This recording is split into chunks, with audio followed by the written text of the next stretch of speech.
Hello everyone, this is Obi aka 3x and welcome to weekly upload update number 12, a nice even number for you guys. And obviously we're not looking at any CAWS at this present moment. We'll get to those in a bit. I just wanted to show you something brand new here that I have finished that is going to be put to use in the very near future. This is a brand new set for a brand new show that I am going to be premiering soon, entitled XWA PURE, as you can obviously see from the ring apron here. What I wanted to do with this is kind of give a showcase to Pure Rules Wrestling. For a long time I had a specific format for what Pure Rules Wrestling was, which was basically no leaving the ring and no rope breaks for pinfalls or submissions. So it really came down to the wrestler's own individual skills and moveset as far as who was the most successful in these particular matches. Unfortunately, those are no longer options that you can use to modify matches, so I've decided to come up with a different kind of format for Pure Rules, that being a point system, kind of sort of like the Bound for Glory series that TNA does, where a pinfall will be worth a certain amount of points, submission will be worth a certain amount. You'll lose a certain amount if you lose a match, and if you accumulate a certain amount of points, that will net you a shot at the XWA Pure Championship. So I'm actually going to be allocating a certain amount of the existing XWA men's roster to the Pure division, and they will be appearing exclusively here on the XWA Pure show. Basically, anybody who I don't really have anything planned for as far as storyline purposes goes is probably going to end up on this show. And it's going to be completely AI simulation, that being no player versus player simulations like I do with Takedown and Girlfight. And the decisions, the results are going to be as it is that you see. No modifications. Whoever wins, wins. Whoever loses, loses.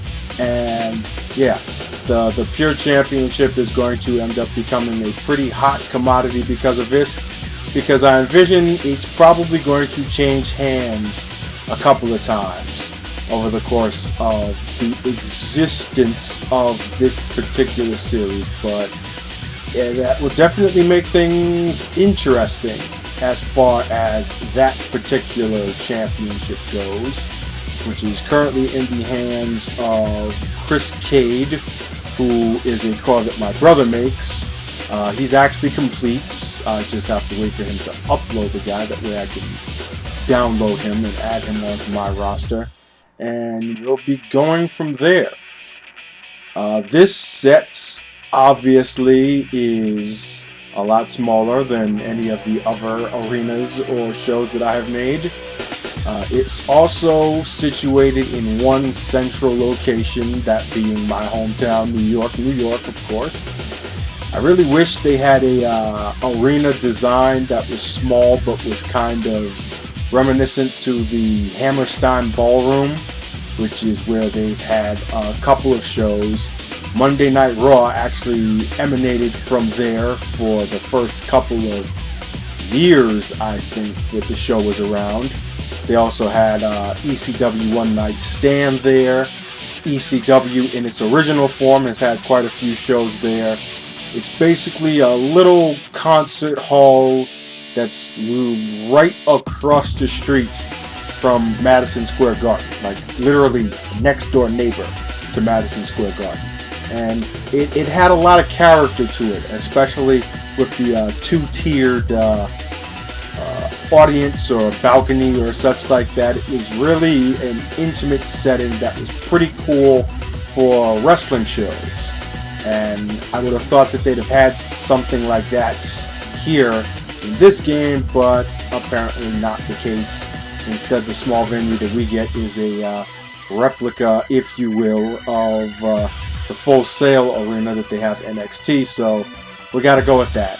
But it is a centralized location in New York. I just haven't figured out what it's going to be, if I'll just make up my own place or, you know, arena or whatever the case may be. But yeah, this particular arena will be uploaded and available for you on Community Creations as of this video being uploaded. The search tags, of course, are always going to be the same for all of my content, that being 3xCAW, that's 3xCAW, and XWA. And yeah, it's a change of pace from the normally gigantic stadium-like arenas that I usually make. And it looks pretty cool. The set is really subtle. I used the NXT Minitron there in a simple screen. Nothing too fancy on the wall. It's just really kind of intentionally made to be a smaller venue than normal. But still, there's going to be a lot of action going on here. And with that, I'm going to actually show you guys some of the brand new CAWS that I have made in the men's division that will be seen exclusively here on XWA Pure. We will kick things off with this gentleman here who goes by the name of Clayton Lang. And there is some interesting backstory behind Mr. Lang's existence. I had first created him late in the stages of the EFED era of the XWA, before I had to unfortunately shut it down for financial reasons and so on and so forth. He was completely different as far as his appearance goes. The original point of Clayton Lang was to create a kind of bodyguard-ish type of shoot style character wrestler, similar to Brodus Clay, as in the NXT version of Brodus Clay was a freaking beast before they turned him into a joke character when they called him up into the main roster of WWE.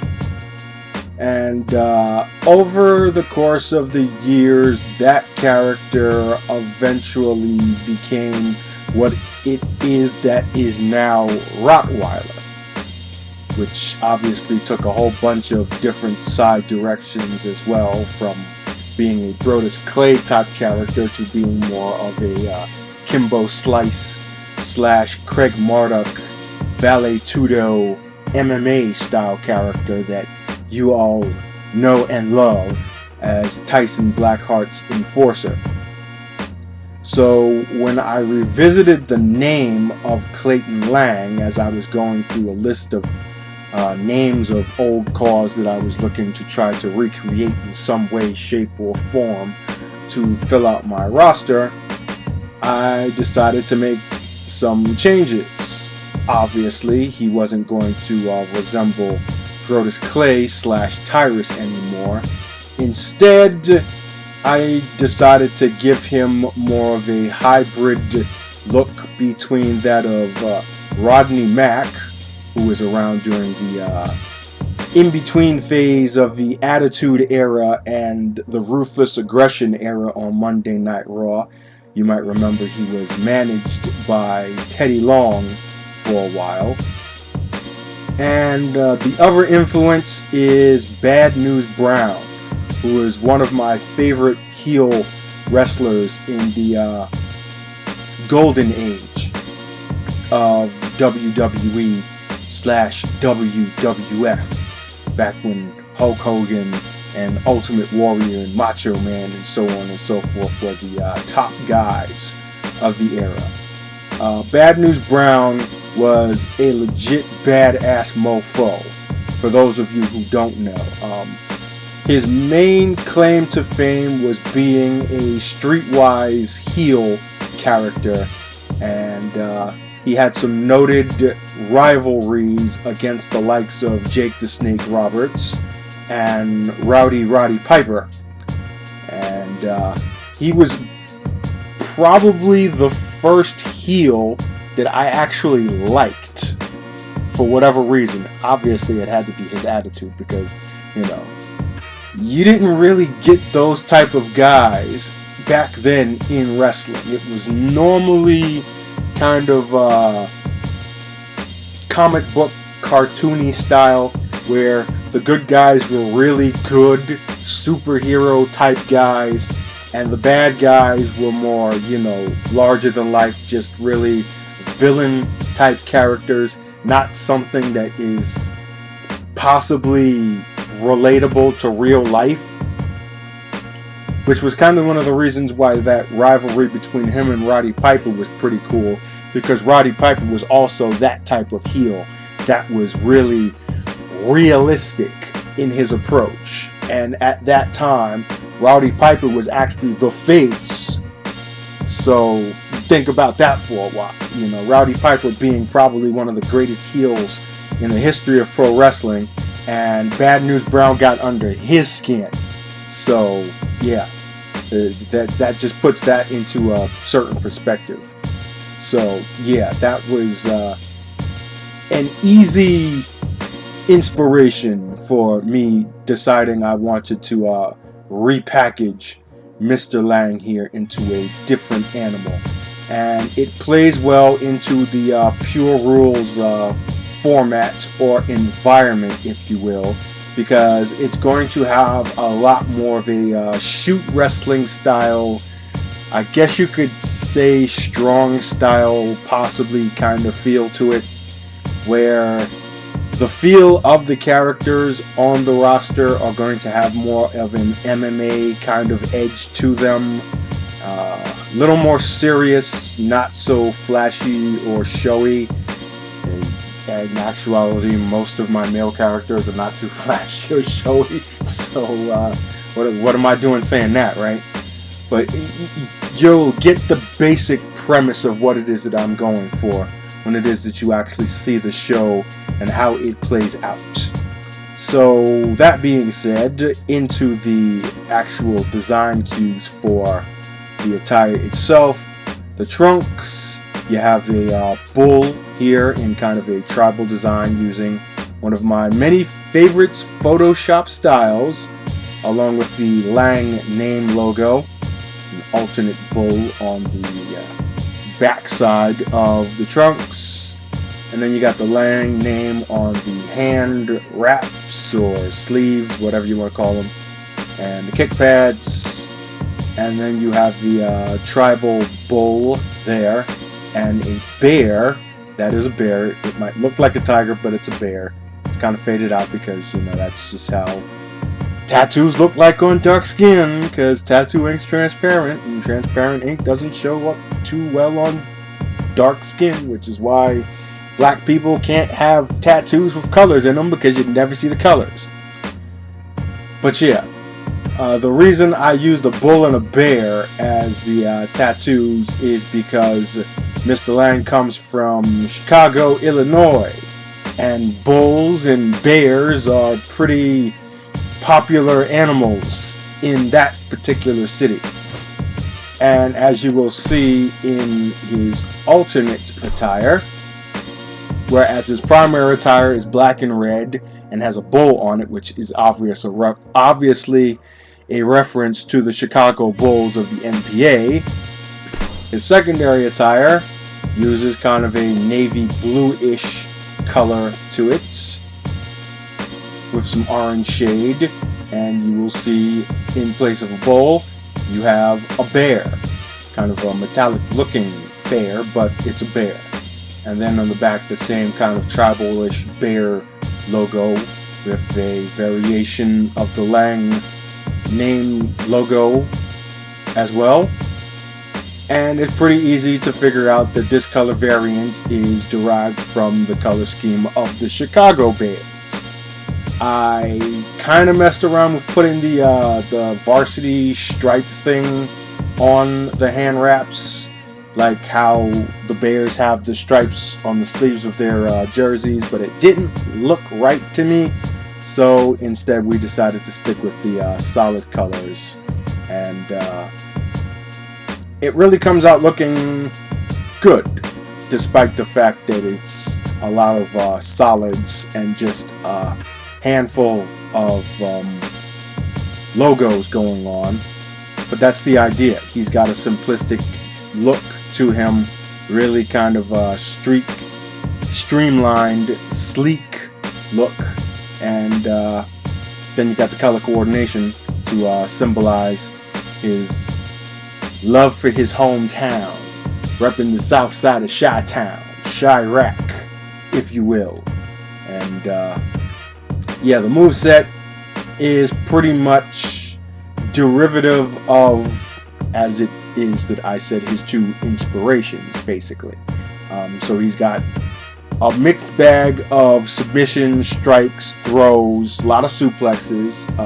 So yeah, he's gonna be really a heavy-hitting, hard-hitting, no-frills type of guy, which is exactly the type of guys who are going to be making up the XWA Pure division. Next up is a man that a whole bunch of you out there have been asking about. I'm actually kind of surprised he's so popular as he is. This, of course, is the man of miracles, David Faith, the 2017 version. And some of the design cues are pretty signature of him that I have made over the years. He is one of my longest running creations, along with the likes of your Riots and Yoshitogo's, John Payne's.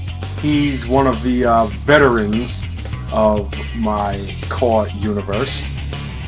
And there are some things that are significantly different about him this year.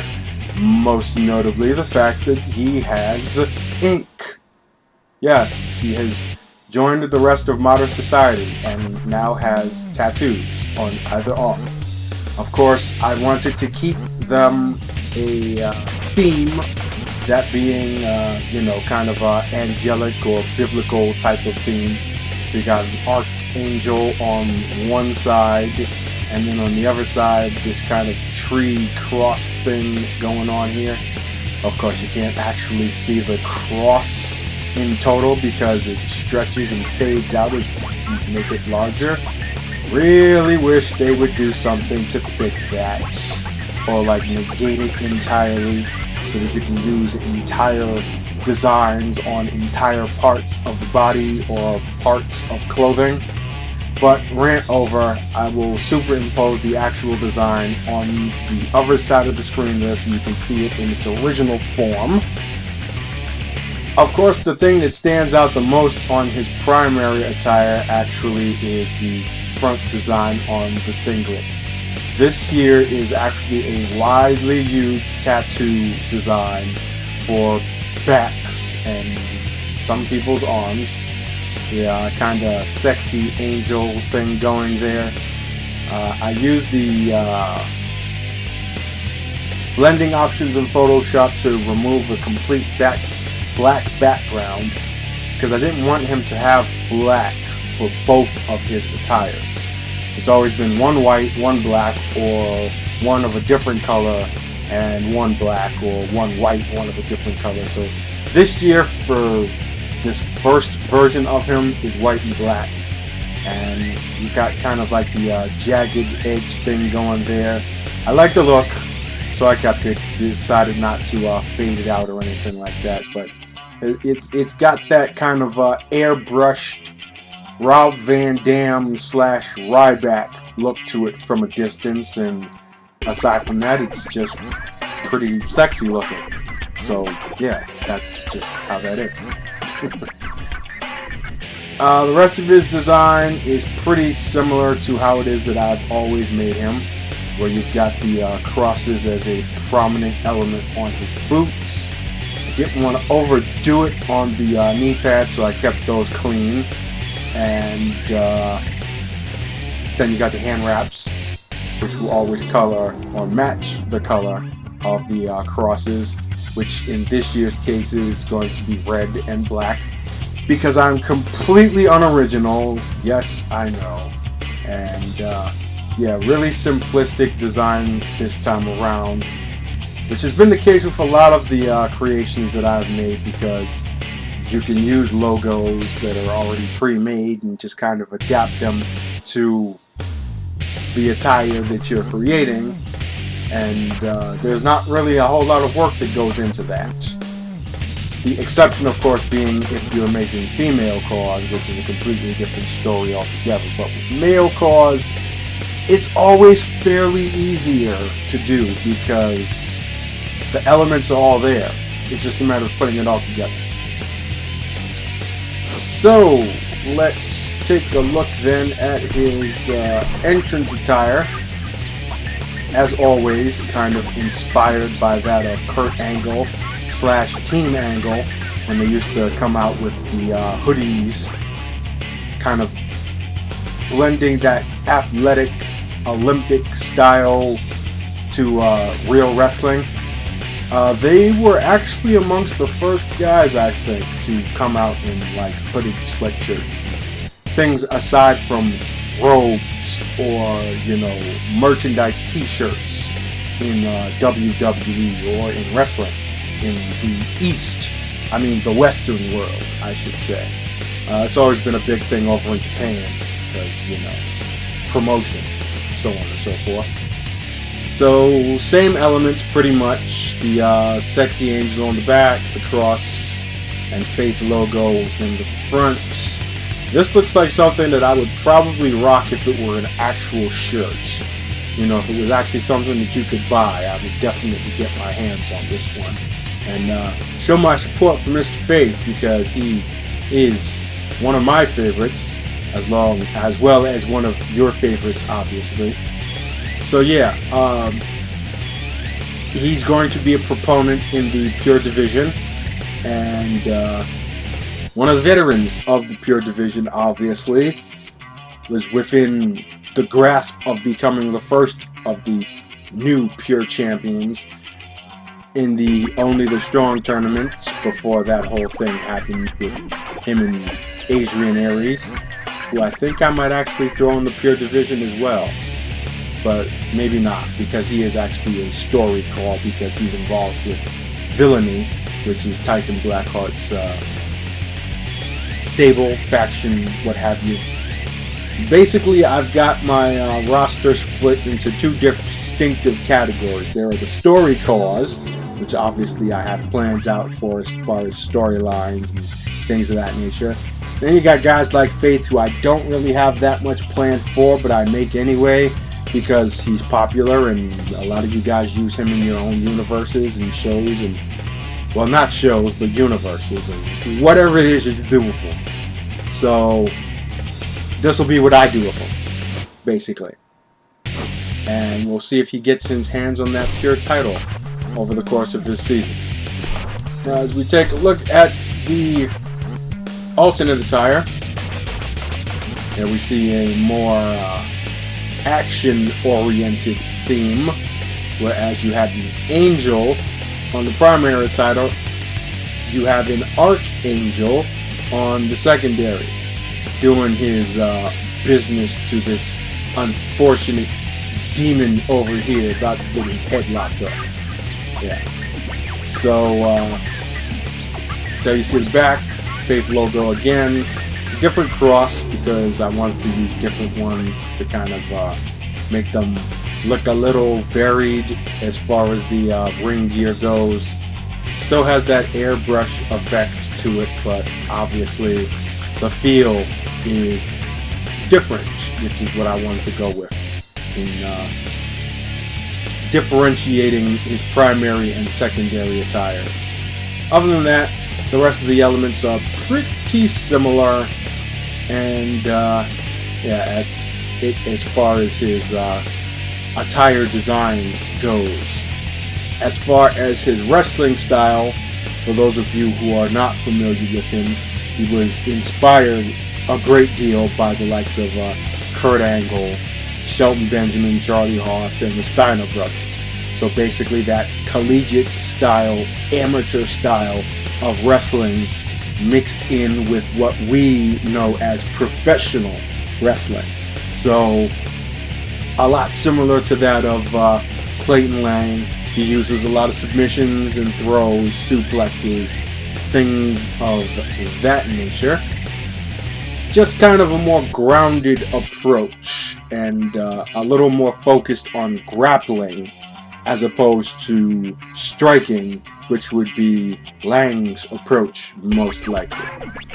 Subtle differences to the same styles are pretty cool because you have different approaches on the same discipline, which makes matches kind of unique in the fact that you're seeing the same but different applications done.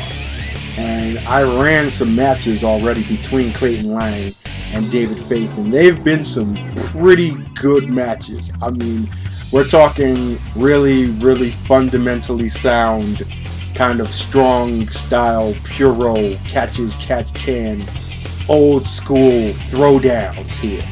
And I really hope that kind of carries over into what it is that I'm going to be doing with XWA Pure, and you see the difference, and the difference is entertaining to you guys, because there's going to be a lot of really, really no-nonsense fundamental wrestling going on in the show as a whole. So let's take a look at his entrance attire for the alternate, which, as you could obviously see from the thumbnail, is just a variation. Black hoodie, same idea, except the cross obviously is on the other side because I wanted to make things a little different. And then you have the Archangel airbrush design on the back there. Pretty cool stuff.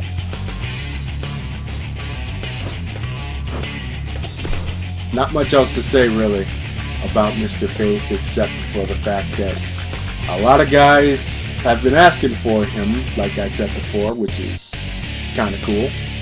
And I'm happy to inform you that he will be ready by the time you watch this video, like all the rest. He will be available for download. So any of you guys out there who have been wondering, when is he coming? He's here. So go get him. Next up on the list is definitely what I would call a story car. This guy you're probably not going to see on Pure, but you are going to see on Takedown, and he's going to make a significant impact in the very near future. He goes by the name of Ethan Ulrich, aka Undisputed Ethan Ulrich. See what I did there? And yeah, this is a pretty big dude. The inspiration for the creation of this guy, or recreation of this guy, as it is an old car that I have made many moons ago, before I even started doing XWA, as a matter of fact. And he was always a big bodybuilder type guy. Who isn't? That isn't any of my cars. I only make big dudes anyway, right? But this guy in particular was one of the larger muscle men that I would make, and I decided to recreate him when it is that I saw Undisputed 4, aka Blaque Undisputed, which is the 4th installment in that series. And the main baddie, not the main baddie, but the main bad guy that Blaque has to fight is played by a bodybuilder by the name of Martin Ford. And this guy is freaking huge. Like, literally freaking huge. He's like 6 feet 8 inches and weighs like 330, 340 something pounds. The guy is a giant in every sense of the word, and he also has a hell of a lot of tattoos. And yeah, once I saw that, I'm like, you know what? That deserves some kind of treatment in game in the form of some character. And I figured better than to bring back somebody old and make him new again. So a lot of the design cues as far as tattoo placement specifically comes from Martin Ford's tattoo layout. As you can see, the arm sleeve on the left side, back tattoos. We got two different tattoos going on the right, that being one on the shoulder / bicep and the other on the forearm. And then 4 different tattoos on the chest.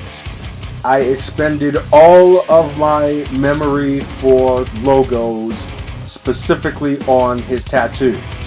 I also forgot the one on the neck. So yeah, I didn't have enough room, obviously, to put a tattoo on the side of his head, because I've already used 8 different tattoos on every other part of his body. So his tights are completely comprised of in-game assets. There are no paint tools going on here. It's text and it's trunk designs, and that's it. Pretty simplistic stuff right there. Give you a look at some of the text on the tattoos. There you see some words to live by right there. Power, respect, loyalty, honor, pride. He doesn't really have too much in terms of honor, however. He is going to be a heel. How he heals, you will see. I'm not going to give that away. But I will give away the kind of, I guess you could say, mentality that he has on the other side of his torso there, in the form of the right pectoral muscle there. One of the more infamous and well-known quotes of the legendary warrior / conqueror Genghis Khan, which also ended up being derived into one of the most legendary quotes from the original Conan the Barbarian. The greatest happiness is to vanquish your enemies, to chase them before you, to rob them of their wealth, to see those dear to them bathed in tears, to clasp to your bosom their wives and daughters. Anybody who has that tattooed on their person is probably either a badass or just a bad person in general. And Mr. Ulrich is both of those categories. Yeah, like I said, I can't really get into detail what I have planned on him doing, but it's going to have a significant presence within the XWA and is going to quickly put him at the top of the food chain in terms of the men's division, the title picture, what have you. I mean, a guy of this stature couldn't possibly be relegated to anywhere aside from the main event, and that's exactly where he's going. So, a little bit of a design cue for you here, as far as some of the tattoos, the most prominent tattoos, that being on his arms and such like that. I grabbed them from a graphic artist that goes by the name of DZO Olivier, who is a French artist. He has some stuff on DeviantArt. I'm actually going to link to his page on a site called behance.net. That way you can see a lot of his artwork. I'm actually going to put a bit of it on the side of the screen there as well for you to see exactly how detailed this stuff is. I mean, wow.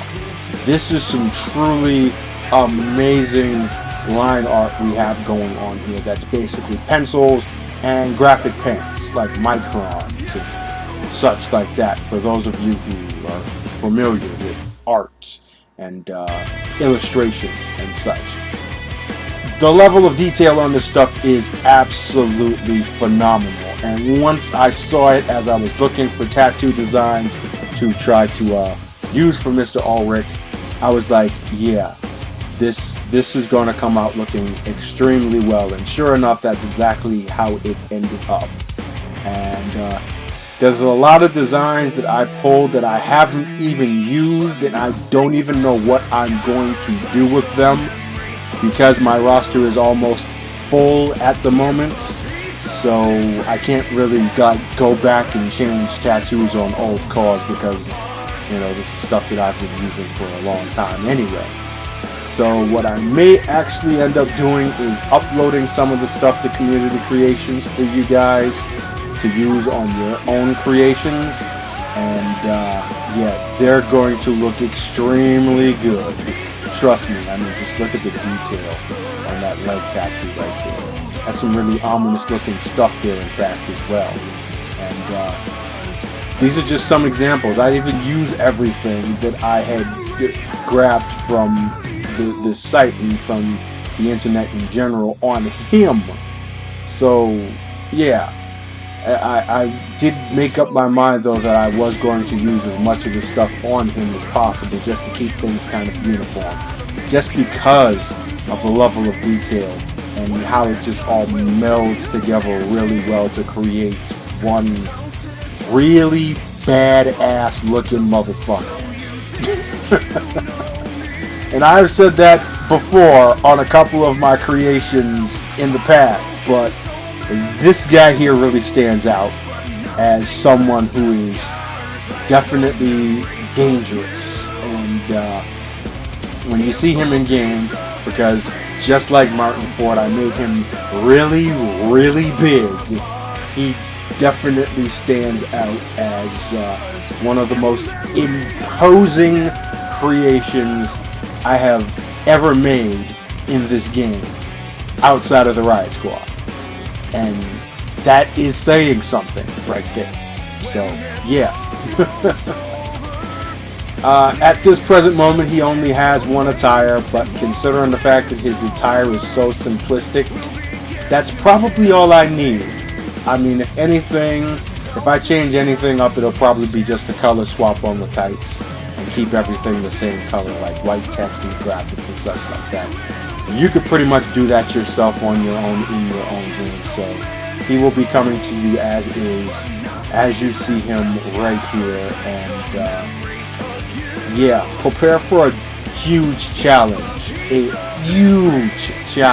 as Donald Trump would say, on your own games, and just a really badass looking dude in general. I mean, you can never have too many of those, right?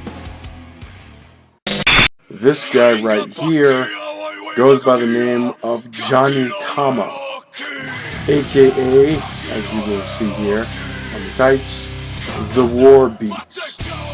And he, much like Ulrich, is going to be another example of a character that I've made that is going to eventually have a significant role within the main event scene in the XWA. Him and another character that I'm going to be creating in the very near future are in actuality the two of, I should say, the most notable pupils of Yoshi Togo and his Togo Dojo in Japan.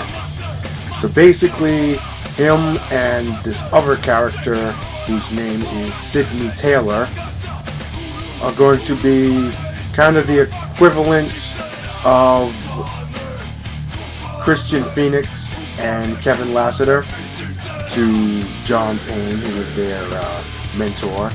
And before that, John Payne and one of my brother's CAWS, Jason Jones, who were both the first two pupils of Riot in the School of Hardcore.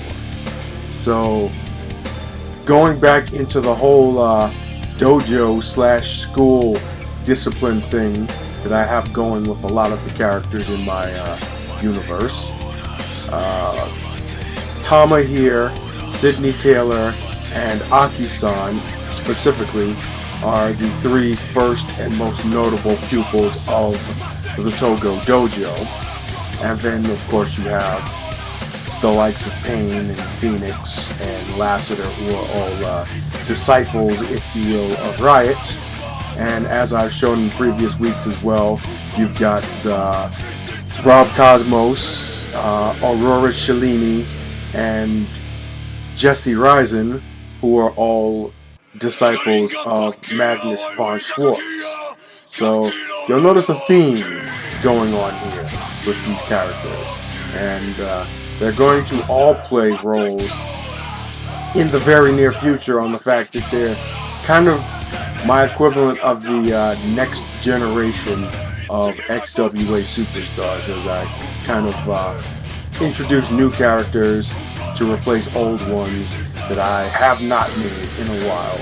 Obviously, there are going to be some that I'm still going to be making regardless, but you get the idea. It's just kind of a changing of the guard, if you will. So, as we take a look at his attire, you can see that a lot of it is pretty much derived off of Finn Balor's demon attire. In fact, it actually is Finn Balor's demon attire. The only difference being that I added the logo work on the tights, and he's got hand wraps as opposed to the neoprene sleeves. The tattoo work is all 100% Maori tattoos. I made specific attention to the fact that I wanted to use Maori tattoos as opposed to other Pacific Islander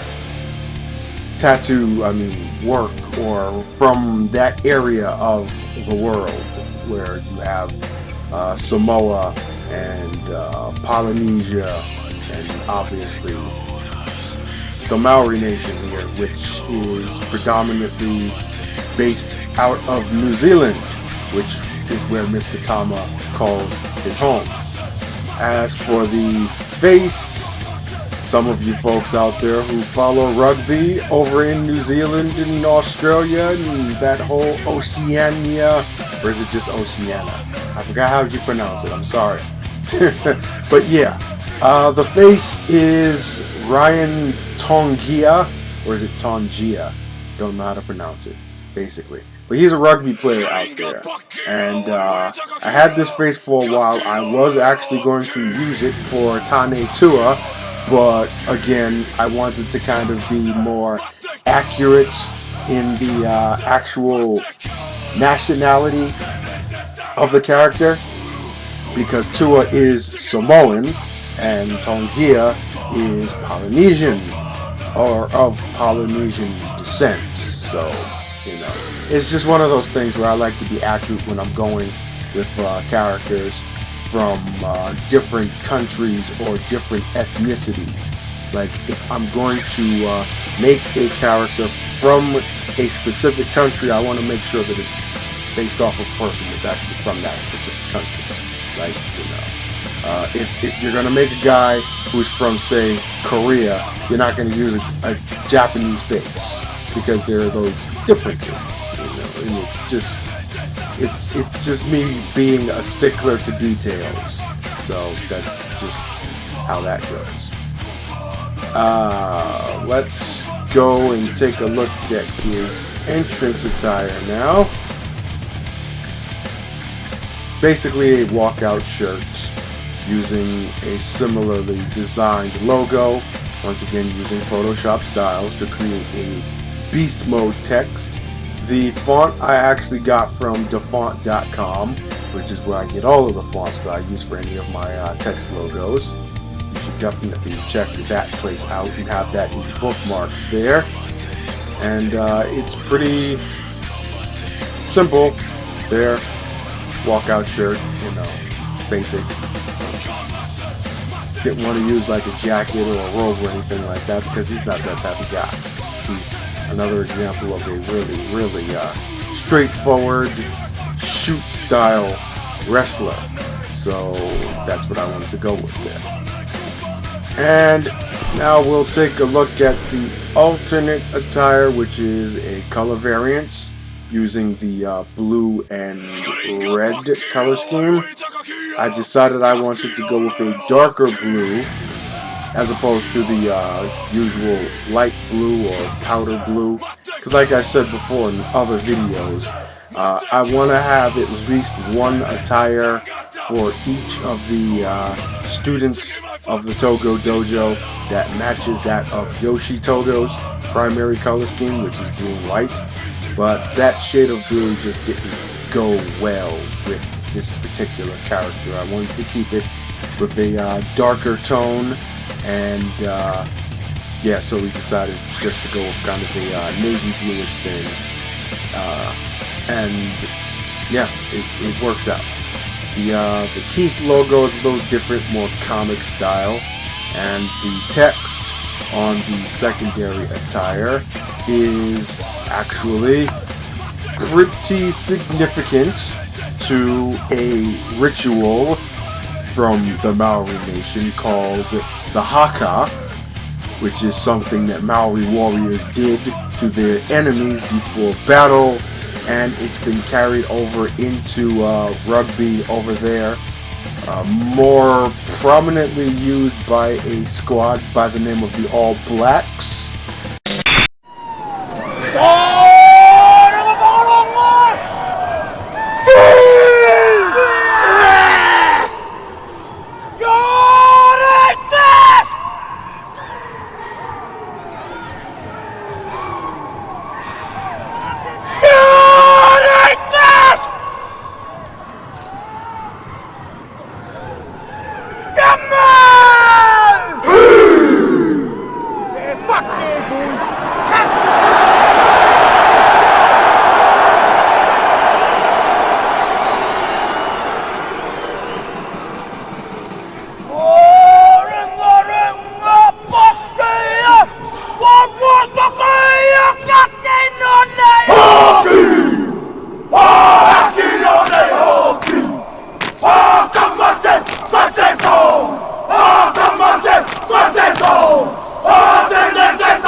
Yes, they love the haka here in France. Yeah, pretty badass, don't you think? And the actual phrase itself, kamate kaora, translates to I may live or I may die, which I suppose is just the acceptance of the fact that these are two possibilities that will happen on the field of battle, and that particular warrior willingly accepts his fate wherever or however it may be as he goes into battle for his tribe. And yeah, it's pretty freaking badass. So I decided I wanted to make that definitely an element for his character, and specifically for this particular attire. I really do wish that the Usos entrance, where they actually do, it's different because they're actually doing a different ritual called the Siva Tau, which is from Samoa, but it could pass off, I suppose. But they only have that as their tag team entrance, not their singles entrance, which kind of sucks because I would have loved to have used that and have it so that basically if he was an actual wrestler, if he was an actual real life being, he would do the haka before his match. Like before the referee actually rings the bell to start the match, he would perform the haka to his opponent and really get in their head. But unfortunately you can't get that done here, but it's just one of those subtle little things that if I were to make a game, I would have specifically for this character. As for his moveset, it is pretty uniquely made. It's a mix of power and technique, kind of in the same vein of Angelus Aurelius, but with a little more of a focus on power. He also has a lot of agile moves. He's pretty quick and fleet-footed for a guy of his size, as you can clearly see. He's 6'9", 295. That's on the big end of heavyweights, but I have him able to do top rope moves. He's got an OMG move that is a springboard dive, not a springboard dive, but a suicide dive. Basically, the dead man's leap, the same one that The Undertaker does on WrestleManias. So, yeah, he's kind of an unorthodox mix of power, technique, and speed, and very, very effective in the ring. So, looking forward to putting him through against the old and new challengers of the XWA. And as I said, at some point in time, this guy is going to be doing some very, very big things within the XWA. Obviously, it's not something that can happen overnight. You know, you got to build these guys up somehow. And that's exactly what I'm going to do. The next character I have to show you guys is one that you've already seen from the little promo vignette video thingy that I had posted on my channel yesterday, and that is this guy, who formerly went by the name of Happyface, and now simply goes by the name of Blaque. That is spelled B-L-A-Q-U-E. Pretty clever, isn't it? And obviously he does not wear all black, but that is his name because that was just one of a subtle little thing that I decided I wanted to do with the character as I was thinking of what it is that I was going to do to repackage him. The reason why I repackaged him basically is the fact that there are a lot of evil clown CAWS out there in the world. And I mean a lot of evil clown CAWS. And even though Happyface is probably one of the first ones that was made, I decided I wanted to change things up a bit. And obviously, it's not the first time that I've done this with a character that I have made in the same way or the same style for previous years for a long time, and then decide to basically do something else with them. This is not going to be the first or the last time that you're going to see me do this, even this year. I do have at least one more repackaging for you guys to show you before I'm all said and done with my entire roster. But basically, Blaque is the result of what happens if Happyface, who is normally a very, very unstable and psychopathic individual, suddenly becomes completely aware of his mental devices and just instead becomes a very, very cunning, conniving, and sinister individual who still obviously has his violent spells and violent tendencies, but now it's become more of a controlled rage as opposed to a bloodthirsty rampage like it has been for numerous years with him alongside of the rest of the Riot Squad. Now, just to confirm this to all of you guys, this does not mean that I'm splitting him up from the Riot Squad. He's still a member, but he just operates a little bit differently than he did before. And by a little bit, I mean a lot.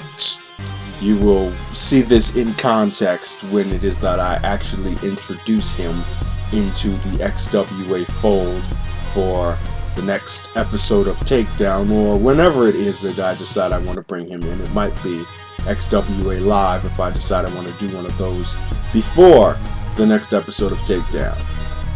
But yeah, he is pretty easily the most uniquely bizarre character in the entire XWA. That's the best way that I could possibly describe him.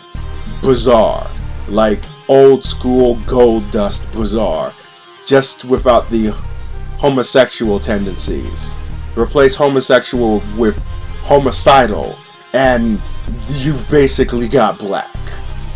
And I really like the way that this came out. I had originally taken the idea of the Cody Rhodes mask here from another character that I have seen in several other CAWS shows out there that went by the name of Monroe, and some of the application from Blaque's new look came from that. Specifically the rose tattoo on the arm, which he had some of those. This is also a element that was used on Callisto Rose. I just kind of borrowed it a little bit, and yeah, just elaborated from there and kind of built on that premise to create a character that looks uniquely different and simple, yet very, very strange, and not the type of person that you would probably want to be stuck in an elevator or a dark alley or anywhere in the vicinity of, because he's probably going to eat your soul. Literally. I had originally planned on going with just the mask and no face paint, but then I decided I wanted to add face paint on just to kind of continue along with the whole mysterious thing regarding the person behind the character Blaque and Happyface. He's always had face paint, you know, you've never actually seen his actual face. And I just decided I wanted to keep that going. So you got the face paint underneath the mask, which actually kind of helps the mask look even more unique to the naked eye from a distance there. And then we'll take a look at his entrance attire. The white fur coat really does make the whole thing come together so beautifully, especially in his entrance, as you have seen in that promo video that I had posted. It works. That's the best way that I can put it. It just works absolutely beautifully, putting it all together there, and it just makes him look that much more like a strange and bizarre character. I mean, that's really the best word possibly that I can use to describe the approach that I'm going with him and his character as far as mannerisms go and just his overall appearance. Now, as far as his secondary attire, you can see the variation here. He will go with the kind of Chinese looking top here. Looks almost like something that Broken Matt Hardy would wear. And we got a color swap on the mask, where it is black as opposed to being white. Still got the blood spatter there. And a different face paint underneath, which actually winds up looking a little bit more diabolical than the other attire, especially the lips, because it looks like he's spitting up blood or whatever. This attire actually kind of reminds me of Black Mask as he appeared in Batman Arkham Origins with the all-white suit.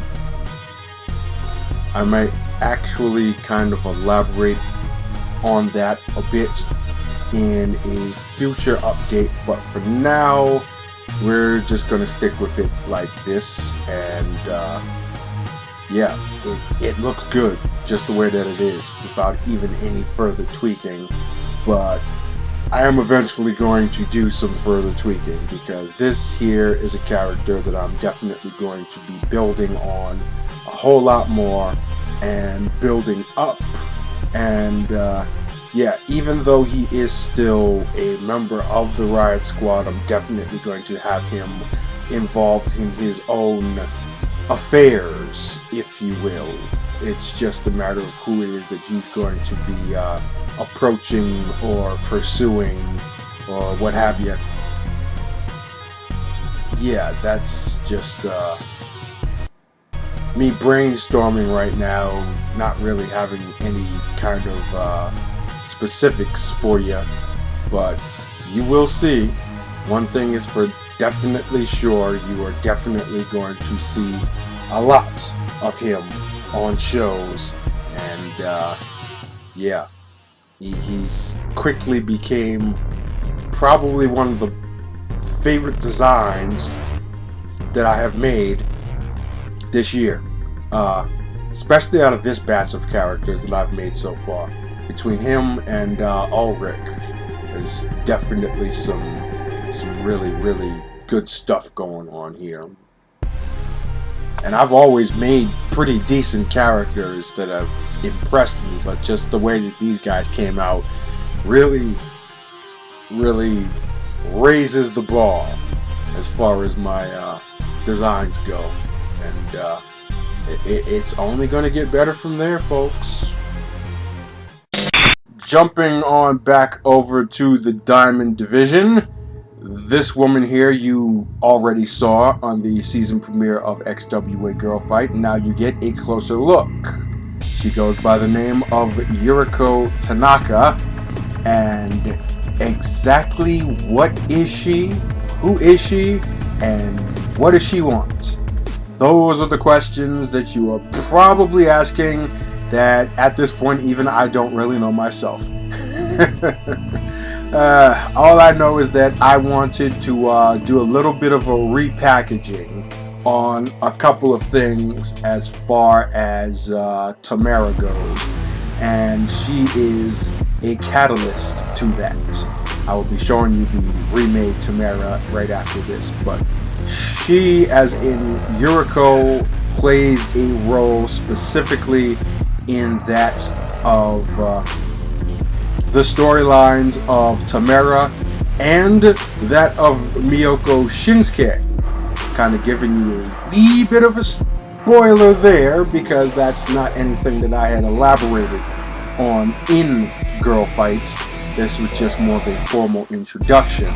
So with that being said, obviously there is going to be some form of path crossing between her and Sin Callahan as well, whom Tamarah and Miyoko Shinsuke have also aligned with. Where it is that that goes is where it is that I don't know what it is that I'm going to do quite yet. But as far as the appearance goes, she's pretty much in street clothes, basically. You know, aside from the skulls going on the vest and the pants there. It's a really basic look. She is not a conventional wrestler in the sense that she has a wrestling attire. She is more of a mysterious figure slash fighter, and at this point her motives and motivation are a mystery, which is part of what the character is all about. And here you see the entrance gear with the kabuki no type mask that Asuka wears, with a obvious color variance there. Jacket, kind of really adding to that whole mystique and mystery of the character and where she came from, why she's here, these type of things that will be all answered in due time. That just makes a character unique. Like, sometimes if you have enough of a backstory that you can elaborate on a character with, you don't need to have an elaborate attire to make them stand out. because their backstory stands out for them. And this is one of those cases, and another shining example of what I would classify as a storyline character. Like, her purpose is specifically for a storyline involving other characters. That's the reason why I made her in general, and it's just a matter of fleshing that story out, which will be eventually elaborated. And if you happen to hear sirens in the background, then yeah, you know, my microphone picks up a lot of stuff, and as I've said plenty of times before, I live in New York City. It's a noisy town, and yeah, there is actually a lot of sirens out there right now. I have no idea what's going on, but yeah. We're not editing this. No takes. One shot. Anyway. Let's take a look at the alternate attire, which is just basically the street clothes. This would be for like blindside attacks and so on and so forth, where she doesn't get out of her jacket or mask. And yeah, it's just really, really simple design going on here. Her purpose is just kind of to carry on and carry over other characters while still having a strong presence herself. Like, I'm not going to be using her in any other context aside from bolstering other characters and possibly having some pretty good matchups against other certain individuals. There's some things I don't want to spoil here, but like I said, it's all in context of the angles and storylines that I want to have going on Girlfight. That is the reason why she exists, and you will see all of that in due time as you watch future episodes of Girlfight. But as far as her actual gameplay itself goes, she pretty much uses a style similar to that of Miyoko, Shinsuke, and Lotus's. So she's going to use a lot of martial arts derived moves, a lot of pure Japanese style moves, and is pretty quick. And that's basically all it is that I can say about her, pretty much.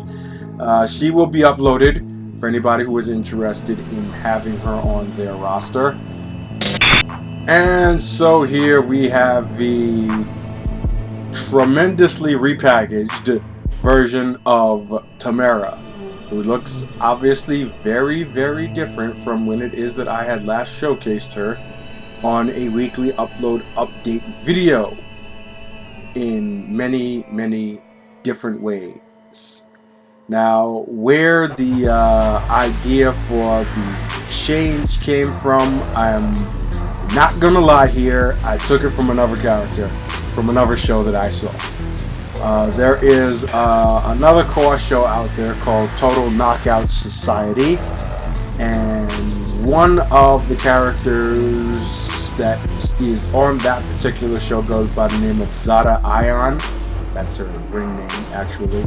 And she has kind of a appearance that is similar to this, but not quite similar, where she would use the combination of the mask and the shoulder pads and the kind of hockey-style knee pads to give really kind of like a warrior-ish type of look, and that's what I wanted to go with.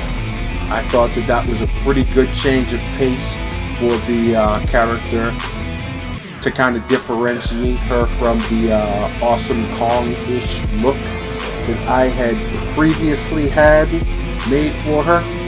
Obviously, Amazing Kong / Awesome Kong / Karma is still the primary inspiration for the character of Tamarah, where she is basically a punishing bruiser / enforcer type character. But just as far as appearance goes, we kind of made things a little different. We kind of changed things up a bit. And sometimes you can get away with doing that if you're not making too drastic of a change, which this wasn't necessarily that drastic of a change, and it wound up coming out pretty damn awesome, if I do say so myself. So the updated version of Tamarah will be uploaded, and it will include the new primary attire. The secondary attire is still going to be kind of the Awesome Kong-ish tribute attire, but I'm actually not going to be using that attire on the show. She will be specifically using this masked look on Girlfight. The other attire is just kind of like an added bonus for your own game, if you will. If you want to use it, then I didn't delete it, so you can. But the repackaged version of Tamarah has her look, has her reasons for changing that look, and those will be elaborated in story form over the course of future episodes of XWA Girlfight, like I said before. Moveset wise, nothing's really changed. The only thing I changed is her attire. So you will get an updated version of her for that specific purpose only, but don't expect anything else to be too different on her. And last for this week, we have a second attire update for Sin Callahan. I say update when in fact it's actually a second attire in general for Sin Callahan, because the original version I had updated only had one attire, because I was trying to formulate how I wanted a second attire to look. This is not actually the end result of that. I'm still working that out, and there will probably be another attire update for Sin Callahan at some point in time in the near future. But for now, for the sake of people wanting to have her re-uploaded again, as again she is another pretty popular CAW among my creations, I figured why not just make a variation of the first attire and just go with that. So you got a different brassiere, got a kind of page brassiere with the spiked studs going on there. And then on the bikini bottoms, I used the same kind of leather strappy buckle thing going on that I've used for a couple of other CAWs, Arlene Driver being one of them and such. That was pulled from, I think this was Nick Virtue's CAW, was it? Yeah. So it kind of adds to that effect there. She's got the Alexa Bliss skeleton hand thing on her right, and then on the left I decided I wanted to put a lace glove, just kind of to, you know, add decoration. Like one of those things, it's not really necessary, but you put it on her anyway because it looks good, and that's just all it is that matters, just as long as it looks good. Changed the stockings from the leggings to more of these kind of ripped thigh highs, and yeah, it's a pretty cut and dry alternative outfit that's pretty similar to the original, but has its own differentiations enough to be standalone. And then as far as the entrance attire to the gear, we went on and went full-blown dominatrix going on here. You know, chainmail, Shawn Michaels style top, and the would you call that a police officer? Well, officer in general. It could be like a military officer, police officer, whatever the case is, as far as the hat goes, with that kind of butterfly crown thing going there. She kind of reminds me of an evil female black she kind of reminds me of a black leather-clad evil female blonde version of M. Bison. Except I didn't want to put the shoulder pads on there, because then that would have it wouldn't have looked too good. I mean, you don't want to go overboard. You know, I probably could stand to go overboard with her because it's Sin Callahan. She's overboard. But, yeah. Like I said before, there are going to be some things going on with her as far as Uriko, Tamarah, and Yoko, and a whole lot of other shit that I just can't talk to you about right now. But, at least you get a second attire and you get her back, or you get her for your own roster. She is actually already uploaded onto Community Creations. I had uploaded her earlier this week, so she is available still and will remain available for the next week until I add more new CAWS in the next update. The new updates, as far as brand new CAWS available, will be Ethan Ulrich, David Faith, and Clayton Lang, as well as the Pure Arena. Those will be available by the time you're watching this video, so go ahead and snag them up. Once again, the search tags will be 3xCAW, that's the number 3 followed by the letters XCAW or XWA. And as far as newer content coming soon, once again, I have more female CAWS to make, I have more male CAWS to make. I have some surprises for you guys as far as future video content that will be introducing new CAWS as well outside of these weekly upload updates. And yeah, you got more XWA live videos coming down the pipe. You got the next episode of Takedown, you got the next episode of Girlfight, and then you've got XWA Ambition, which will be my first CPV event of this year. That is all coming soon. So if you have not already done so, shame on you. Make sure you hit the like button, and if you're new to the channel, then subscribe and you'll be able to catch all of the action. And if you hit that bell button next to the subscribe button, then you will be notified whenever it is that all of that action is posted.